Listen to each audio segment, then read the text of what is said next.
अनि के गर्दैछ त पारेर पारेर hello guys good morning everyone र सबैजनालाई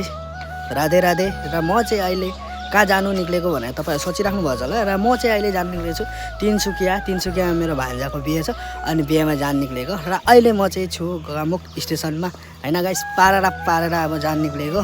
अनि हेर्न सक्नुहुन्छ यो चाहिँ हाम्रो गगामुखको स्टेसन चेक आउट गर्नुहोस् हैन यस्तो छ हाम्रो गगामुखको स्टेसन र अब चाहिँ ट्रेन चाहिँ 8:30 बजे आउँछ र म त्यो ट्रेनमा उठेर पारेर 300 पुग्दैछु है गाइस ट्रेन पनि आइसक्यो 300 जाने पारेर जाने अनि यहाँ त हेर्नुहोस् है ट्रेन आइपुग्यो र अब हामी जानु निक्लेको है र गाइस उठ्यो हामी पनि ट्रेनमा है ट्रेन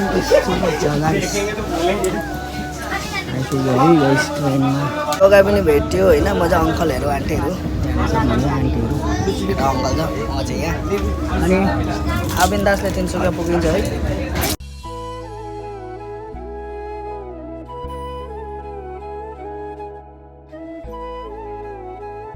गाइस तपाईहरु देख्न सक्नुहुन्छ यो नानीलाई यो नानी चाहिँ आज दिनभरि मसँग मस्ती गर्यो हैन र अहिले उसको मम्मीले मिठाई खिलाइरहेछ देख्न सक्नु भइरहेछ र उनीहरुको स्टेसन पनि आइपुग्ने बेला म चाहिँ अब एक्लै भयो हैन गयो जिस्किने नानी पनि र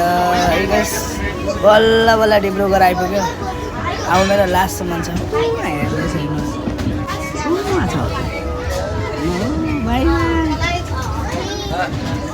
हेरिरहेछ त्यो नानीले मलाई देख्यो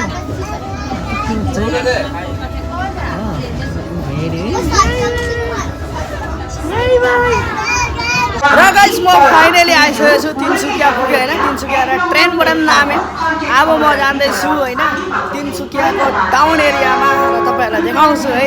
तिनसुकियाको एरिया कस्तो छ र यहाँबाट म अटो धर्नुपर्छ जानुपर्छ है गाइस ल तपाईहरुलाई देखाउँछु हेर्दै गर्नु हेर्नुहोस् तिनसुकियाको है स्टेसन कुछ यस्तो छ है अब हामीले अटो पनि धर्यौँ हैन अटो धर्यो अनि निक्लेको यहाँबाट बासमा